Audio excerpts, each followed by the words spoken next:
Aziz dostlar, Qaraqalpaqstan telekanalında siz kutgan. Ава, sizga aytib atirman. Ham kulku qumar tomoshabinlarga arnalgan hazilkesh ko'rsatuvi.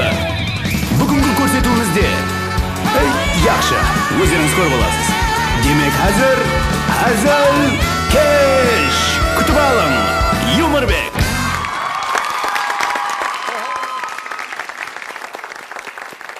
Hop. Ha. Hop. Qaraqalpaq milletimiz. Salam beru adetimiz. Soning uchun deymiz biz assalomu alaykum. Rahmat. Mektab yadingizga tushdi, ya. Endi mektab haqida sizlarga bir so'rov beraman. Abonent to'lovlari ulug'ma yo'q. Barliq kiruvchi ham chiquvchi qo'ng'iroqlar bepul. Bu mektab durust. Endi mektab qanday ajoyib, ya. Mektepda hammasidan betar yadinda qoladi muallimlarning eng ko'p aytadigan so'zlari. Muallimlar ne deb aytadi? Bilaman. Sizlar ne o'ylab turganingizni bilaman hozir men. Сөйтіп айтамын мұғалімге. Және мұғалімдердің ең көп айтатын сөздері. Мен мұғалім болғаныма 20 жыл болды, бірақ сіздердей класс көрмедім. Айтады ма? Айтпаған. Және көп айтатыны сабақ даярламағыларға айтады. Бәріңізді жыртық кемеге салып ағызу керек. Айтты ма? Хаммесінің басына өткен екен ғой, негізі. Мұғалімдер айтады, білемін, не ойлап отқаныңызды білемін. Мен аз білемін да. Хатта мектепте оқып жатқан уақытта бізде білетін едік. Сондай сауатты ұқсаймыз да сол кезде.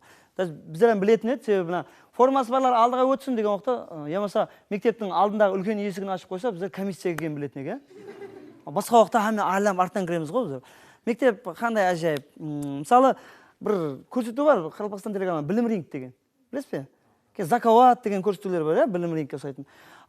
Соның басылаушылары қалай сөйлейді, білесіз бе? Демек, жауапты қабыл еттік. Енді дұрыс жауап тыңлаң. Негізі бұл сұраудың жауабы. Асықпай сөйлейді, шыдамай басқа жаққа таулап жібергім келеді да оны. Олар кімлерден үйренген? Олар мұғалімдерден үйренген деп ойлаймын да. Біздің мұғалім сондай еді мысалы. Так, Абатова отыр 4. Енді үйге тапсырмаға шығады. Деген уақытта таяр еместер түрі өзгеріп барады. Түріне қарап, таяр емес бақа қойып тастайды. Сондай ажайып еді. Біздер біліп отыратын едік. Кейін мен өзі сахнаға шығып, адам күлдіру мектептен басталды. Білесіз бе? Мектепте физика мұғалім артта отырып күлесің ғой енді. Сол кезде, Абжамилов, не артта отырып барып, не күлкі? Отыр, қызық болса ортаға шығып айт, hamımız бірге күлейік. Содан Юморбектің ортаға шығуы басталды. Демек, Қарақалпақстан телеканалында Hazilkesh көрсетуі, Hazilkesh позитив, көреміз Hazilkesh.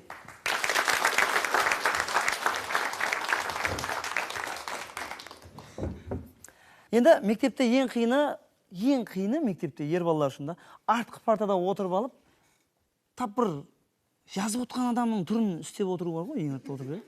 Ең қиыны, алдында ірлеу оқушы болса қуанып қаласың, сен не себебін соң артында былай не тап жазып отқандай отырасың да. Мұғалім келіп қалса жазасаң, кетіп қалғаннан кейін және баяғы машинаның суретін салсаң, қандай ажайып еді мектеп.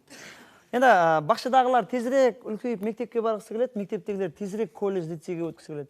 Сіз колледж, лицейдесіз ғой, мектептің қадірін біліп отқан шығарсыз, мектеп қандай ажайып. Демек, біз жақында таза рубрика аштық. Демек, Hazilkesh көрсетуінің келесі рубрикасы Хақ жол деп аталады. Демек, тамаша қыламыз.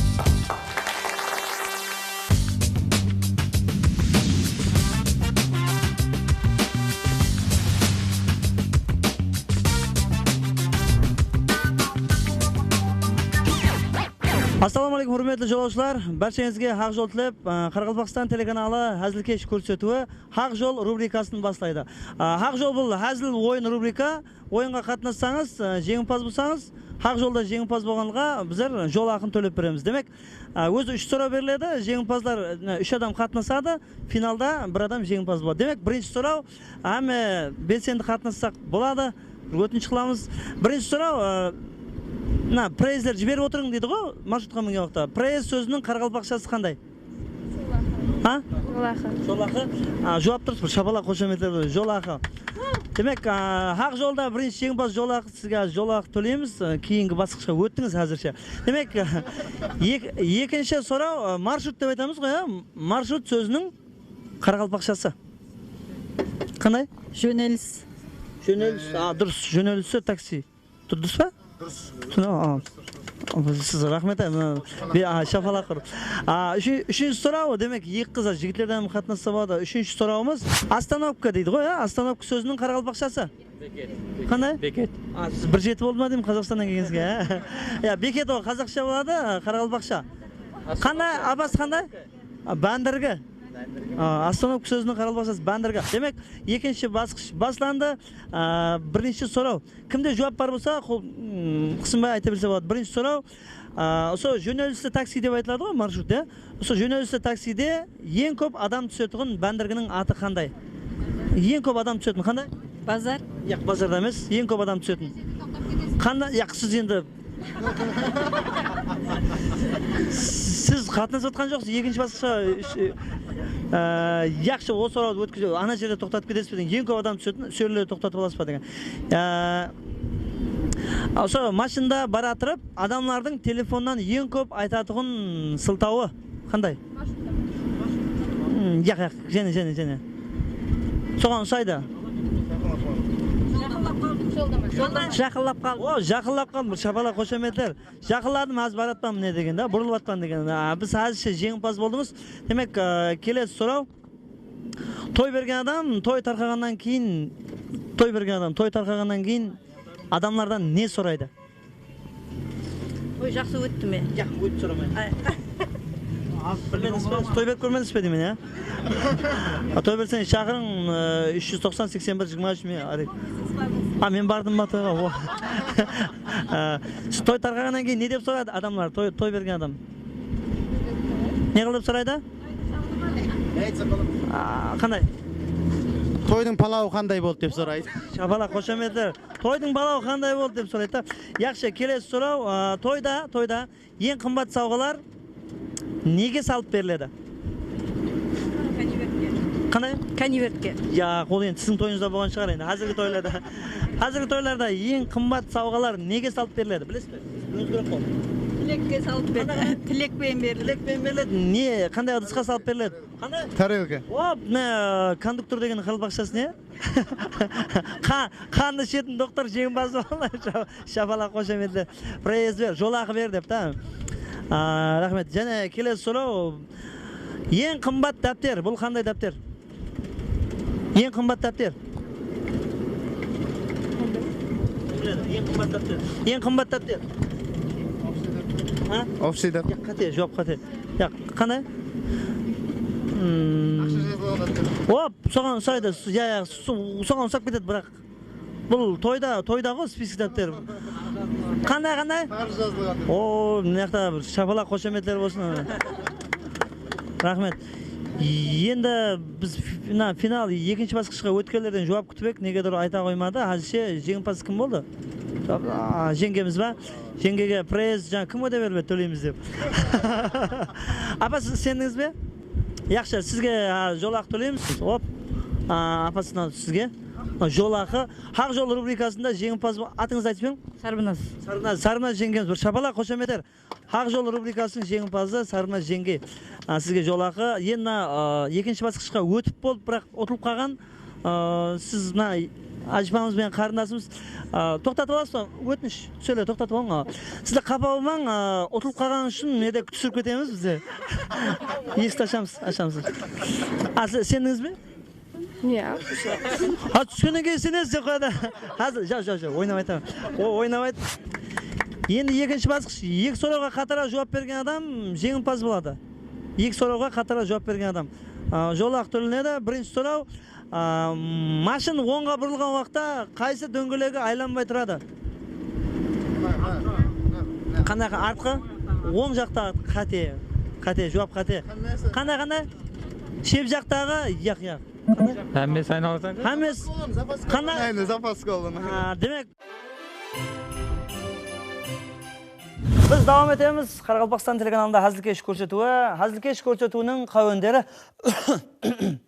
Әне, осы жерде сіздің рекламаңыз болуы мүмкін еді. Біз давам етеміз. 1 октябрь ұстазлар hamda мұғалімдер күні. Өзбекстан қаһарманы Ибраим Юсуптың бір қосығы бар. Ұстазым деп жасылар арқа сүйеген. Алдыңызда мен басымды иемен келешектің гүлшанына гүл еккен мен мұғалім деген халықты сүйемін. Демек, сезген болсаңыз, бүгінгі мейманларымыз, дұрыс, мұғалімдер, бүгінгі мейман, әзіл кеш көрсетудің мейманлары, номері 37 санлы қанегелестірілген орта мектеп оқытушылары, мұғалімдер бүгін мейманда.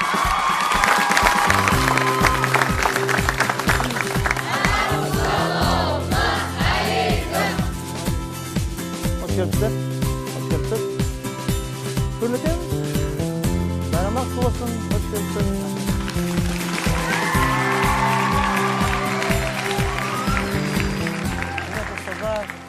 Hoş келіпсіздер. Байрамдар құтлы болсын. Біз бастаймыз онда сабақты. Дәріс қой. Нәубетші кім? Мен. Қалжан. Кім бар, кім жоқ? Барлаймыз. Әме бар ма? Әме бар. Неге алда бір үш адамды жазып қойды? Тегай Роза жоқ. Ауырып қалды. Тегай Роза ауырып қалды. Яқшы, онда классты барлаймыз. Рус тілі классларына басылаушы класс мұғалімі Баймұратова Зивар бар ма? Бар деп айтым да енді осы. Есть. Есть.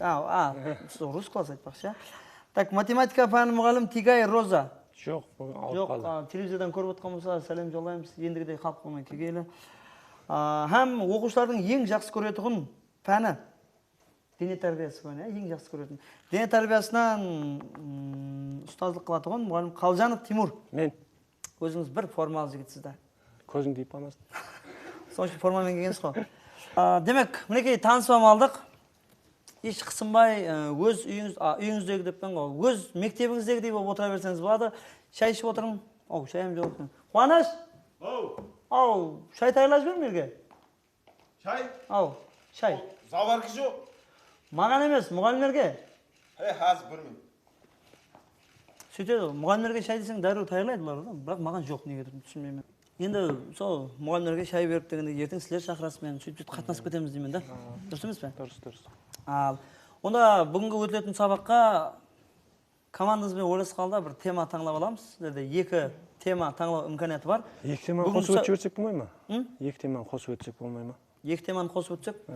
Нағыз физкультура мұғалім ол, класстарды қосып өтіп үйреніп қалған ғой. Яқшы, қосылып жүгіра бермең да сіз? Енді жүгіргіш болғаннан кейін. Естуім бойынша, Тимур, сізден басылайық та, сіздің сабағыңызда алдын сорап біліп алдым, енді бұлар бұрыннан таныс болды, не қылып. Тимур Қалжановтың сабағында оқушылар шауқымасы былай-былай қатты жүгіріп қышқырсады дейді. Не үшін ол? Енді сабақтың өзі жүгіру болғаннан кейін балалар еркінсініп жүгірады. Сондай бақытты мұғалімсіз да, Тимур. Соң үшін дене тәрбиесін һәм жақсы көреміз. Зивар мұғалім, кезек сізге. Неше жыл болды мұғалімшілік бастағаныңызға? 22 года. 22 жыл. Ең бірінші өткен сабағыңыз есіңізде ме? Да. Помню, как я волновалась, готовилась к урокам, так как дети незнакомые, всегда хотела быть учителем, но не знала, как это. И готовилась, как я зайду в класс, как я поздороваюсь с детьми, и как с меня встретят дети. Но, тем не менее, все получилось хорошо. С тех пор я работаю учителем. Рахмет. Мен көп жастардан сұрайды, орысша білесің бе? Мен түсінемін, бірақ сөйлей алмаймын. Сонымен түсініп отырмын, бірақ сөйлей алмадым. Так как я преподаю в русских классах, я решила отвечать вам на русском языке. Ваша передача юмористическая, и я думаю, здесь у нас будет все хорошо. Онда әзіргі көрсетуіміз әзілкеш бүгінгі сан жұма қыламын дегенше, я мен орысша түсінемін, я сіз қарақалпақша үйреніп бастайсыз. Я тоже надеюсь. Демек, Тимур, сізде неше жыл болды, стажыңыз неше жыл? Менің істеп жатырғаныма 15 жыл болды. Менің тәжірибеңіз 15 жыл. Менің стажым 15 жыл. Аз емес, көп емес болады. Ең бірінші сабағыңыз? Ең бірінші сабағым практикада өткенмен, 3-ші курсымда өзім оқыған мектебімде практикада болдым. Сонда уақыттар 11-ші класс бар еді. 11-ші класс деп еді маған. Өзіңмен тең? Өзіммен тең. Алдына кіріп не айтарым білмей. Жүгіра берің? Жүгірамын істедім, келмеймін. Қазір жүгіра берің, үйленгеннен кейін бала шаға деп жүгірасыз деп па? Сол уақытта дене тәрбиесі мұғалім болғаныма қуандым. Егер басқа пәннен болғанда ауыраған болар едім. Дұрыс та енді. Ашық сабақ дейді, открытый урок дейді ғой, не үшін ашық сабақ деп айтады, бірақ ескертіп жауап қояды? Нет, почему? У меня всегда двери открыты. Кто хочет прийти, может посмотреть на мой урок, да. Біз барсақ бола ма? Да, обязательно. Жас үлкендермен сөйлессең айтады ғой, ой, біздер деген дым сада екенбіз. Қазіргі балаларды алдай алмайсаң, өзіңді алдайды дейді ғой. Расында да қазіргі балалар алдай ма мұғалімдерді? Не сылтау айтады, причина? У меня голова болела. Тимур, дене тәрбиесіне қатынасқысы келмесе, қандай сылтау айтады? қатынасқысы келмесе формам жоқ дейді. Өзі формалы болса да формам жоқ дейді. Форма жоқ дейді. Болмаса бәрі формалы десең, иә? Я ауырып тұрыппын дейді. Одан кейін біздер оған отырғызып қоямыз, шашки беріп. Өзі білгіш оқушылар бірінші партада отыра ма, ямаса бірінші партада отырғаннан кейін олар білгіш болып кете ме? Это зависит, наверное, и от учителя, и от ученика. Например, у меня совсем другая методика. Я каждый понедельник, у меня дети двигаются с первой парты на вторую. И так вот, с последней парты на первую. Поэтому все ученики, все хорошо учатся. Орын алмасып бара береді, иә? Да. Онда сіздерден орын алмастырсақ, онда жақсылау болады онда метод. Пожалуйста, можно поменять. Ясы, отыра беріңіз. Ол сіздің методыңыз да ол. Ілімпаздардың анықтауына қарағанда, сабақ уақытында, Тимур, сабақ уақытында қол көтеріп отырған оқушы білгіш болады екен да. Себебі қолдағы қан былай ағып барып миға бар, ми жақсылау істейді дейді. Сол рас па, қалай ойлайсыз? Дұрыс келеді. Соның үшін біз көбінесе қолын көтеріп шыны қолдар істетеміз балаларға. Қандай қыл? Қолды көтеріп былай. Сонда былай не болса көбілеу бей салады да, иә?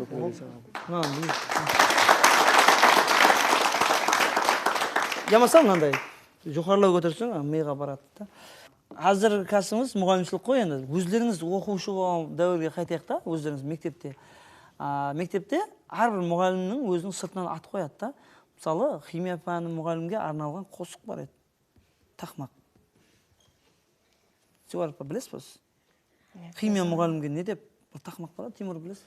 Химия қиын. Қаттылау айтасыз ба? Химия қиын, ашидың миың, ашсам миың, мұғаліміңе сейін. Кім мұғалімге? Химия мұғалімге. Химия мұғалім аты кім? Зюар мұғалім, сіз білесіз бе? Математика пәнінен оқытасыз ғой сіз?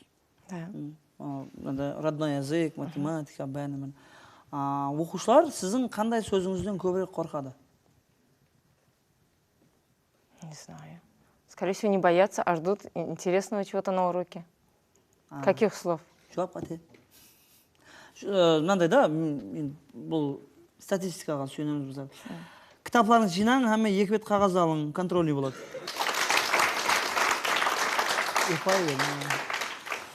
Рахмет. Негізі бақылау жұмысы дейміз, контрольный тез-тезден алып тұрсаңыз, класс дружный болады екен да, ауызбіршілік болады екен. Бір-бірінен көшіріп қане, беріп. Мен өзім мектепте математикадан жүда күшілемес едім, соның үшін математикадан білгіш оқушылармен мен ұрыспайтын едім. Қазіргі мұғалімдер қағазбен істесу бойынша, отчет, есаптарды толтыру бойынша бухгалтерлерден кейін 2-ші орында тұрады екен да, мұғалімдер. Сол қағазпаздықтан қалай уақыт тауып сіздер бала оқытуға үлгеріп жатсыз? Ну, раз мы выбрали такую профессию, наверное, мы должны успевать и все, и бухгалтерию, и уроки, и дом. И отчет бәріне, иә? Үйде балаларыңызға қанша уақытта боласыз ба? Тимур, неше перзентіңіз бар? Менің 4 перзентім бар. Әрекет етемен уақыттауға бәріне. Әрмен нәрсені өзім уақытқа белгілеп қойыппын. Қағазын толтырамын. Үйдегі балаларға? Балалар детсадқа апарамын, оқуға апарамын. Соның арасында дене тәрбиесі енді жүгірады былай. Сөйтіп жүріп дене тәрбиесіне Сол жүгірумен жүгіріш болып кеттік сөйтіп. Жақсы. Енді қазіргі айырым ата-аналар баласына сәл бақырса, я 2 қойса, я бақырса, мектепке жүгіріп келіп, мұғалімге бақырып, ұрсып, баланы тәрбиелаудың, оқытудың ең соңғы жаңа методикаларын үйретіп кетеді дейді келіп мұғалімге. Сондай ата-аналар туралы не айта аласыз?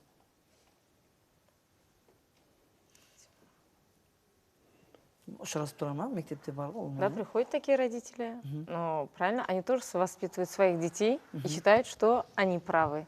Но мы объясняем, беседуем с ними и объясняем, в чем мы правы. Оладан бір үйреніп қаласыз ба әйтеуір? Үйретеді ғой? Конечно, в жизни каждый учитель, от слова учить, мы тоже должны всегда учиться и у родителей, и родители у нас.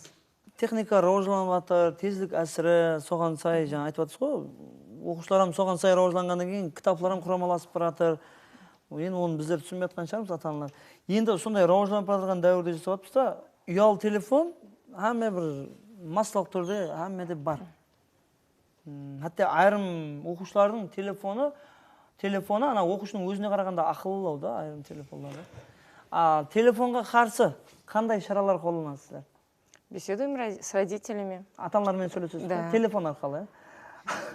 Телефон арқылы, телефоныңызды Можно и по телефону. Тимур, сізде ұшырасып тұра ма сондай? Телефон алып келіп? Менде ұшырасып тұрады. Телефонын әкеліп болғаннан кейін қайтарсын ұмытып кетеді. Қалып қояды. Сөйтіп апарып беріп жүреміз, телефонға алып қойып тұрады.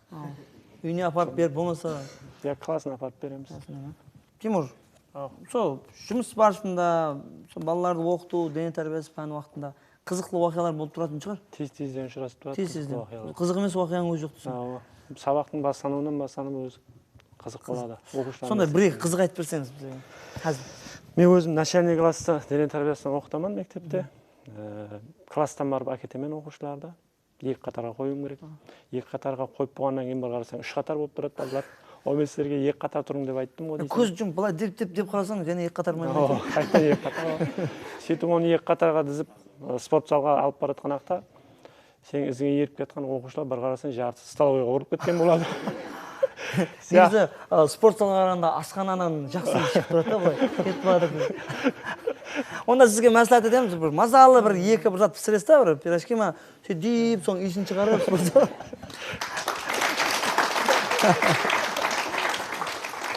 Бастауыш класстарда қандай қызық болады? Бірінші класста. Не именно в первых классах, а был такой момент, когда я рассказывала тему, объясняла урок, показывала картинки. Ученик так интересно с вниманием слушал, заслушался и упал со стула. Я говорю, что ты так упала? А он говорит, я говорю, так внимательно смотрел и слушал. Деп қиялға беріліп отыр былай жүріп түскен ғой. Мұнда қатты. Демек, онда сіз азырғы кейінгі кинотеатрлар 5D деген кинотеатр бар. 5D форматта түсіндіресіз да, сіз бұлай ішіне кіріп кетіп, құлап кетеді да. Қандай әжейіп. Бірінші класста қызық болады ғой, бірінші класста? В первом классе. Ну, бывает, например, скажет, когда говоришь, приготовили тетради, поставили учебники на стол, иногда дети думают, что все, урок закончен, берут портфель и собираются идти домой. Енді сабақты бекемлеу этабы деген болады, иә? Бекемлеу этабы. Диққатпен тыңдасаңыз болады, сізге логикалық, хәзіл, қызық логикалық сұрау. Диққатпен тыңдайсыз. Автобус кетіп баратыр. Автобустың ішінде 20 адам бар. Автобус тоқтаған уақытта бірінші бәндіргіде, остановка. Бірінші бәндіргіде 10 адам түсіп, 9 адам мінді. Екінші бәндіргіде 5 адам түсіп, 5 адам мінді. Онан кейінгі бәндіргіде 9 адам түсіп, 10 адам мінді. Онан кейін 1 адам түсіп, 1 адам мінді. Ең соңында және 1 адам түсіп, 1 адам мінді. Сұрау. Ұлыма остановка бәндіргілердің саны нешеу? 5. 6. 6? 5.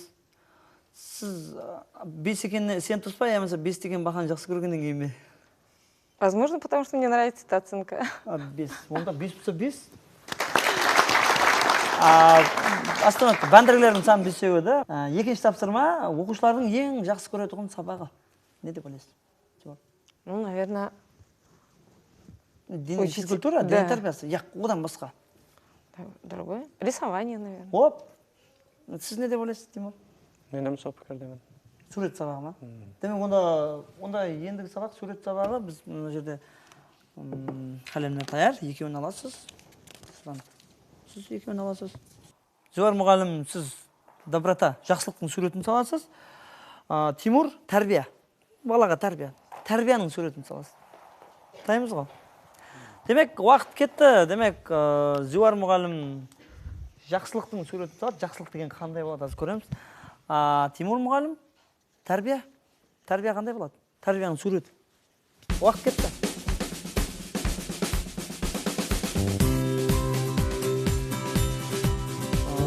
Баймұратова, Зуар мұғалім, үйге тапсырманы таярлады, тапсырманы бірінші борлады. Сіз тәрбияны соға берін, қане?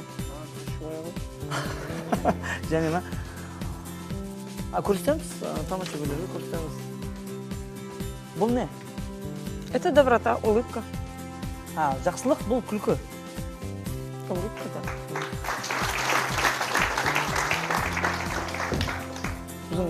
костюмда жақсылық бар екен, маған қарап, шпаргалкадан пайдаланыңыз. Нет, я не Шпаргалкадан пайдаланыңыз. Тимур, тәрбияңыз, сурет жоқ па? Тәрбие суретін білмедім да, бірақ тәрбие береміз оқушыларға. Ауызша береміз. Оны сіздер қандай екенін білмесеңіз қалай бересіз оны? Суретін білмедім бірақ. Бұл заттың суретін соғын енді. Екінші тапсырма онда. Және бір бет қағаз аламыз, мынау Қуаныштың суретін саласыз. Сіз ілімнің суретін саласыз.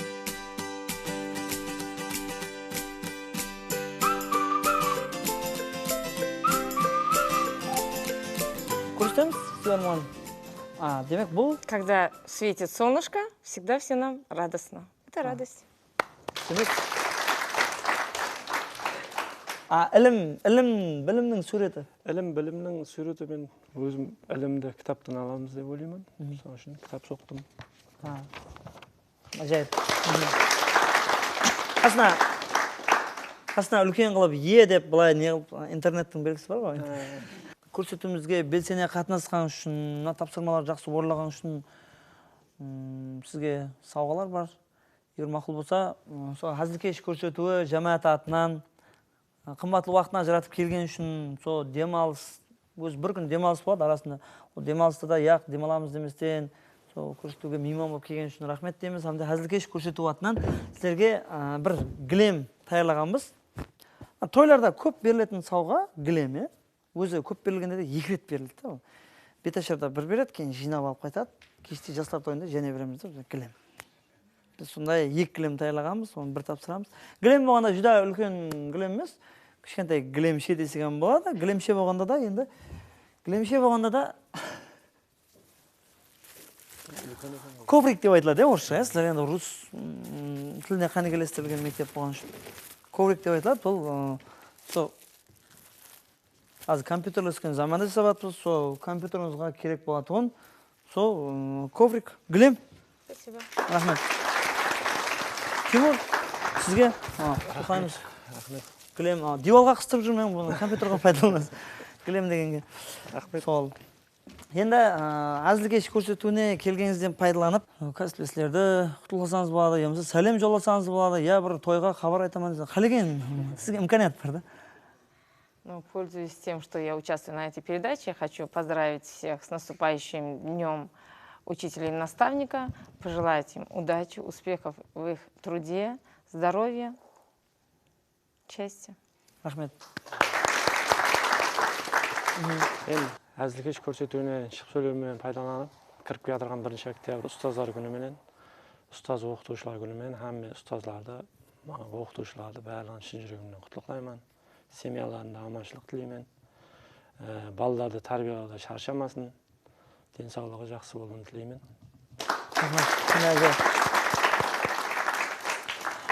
Енді үйге тапсырма жазып алсаңыз болады.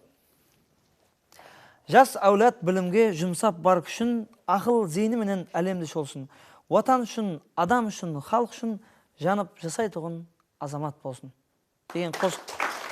Ол үйге тапсырма, осы қосықты ядылап, кімнің қосық екен Тавас, Ибраим Юсуптың қосығы, сол қосық қалған куплеттерінен ядылап, соған әмел қылып дегендей жұмыстарыңызда табысылар. Сол әрдайым күліп жүрің. Рахмет сізге. Үйге тапсырма сол? Мен күліп жүрім. Рахмет. Демек,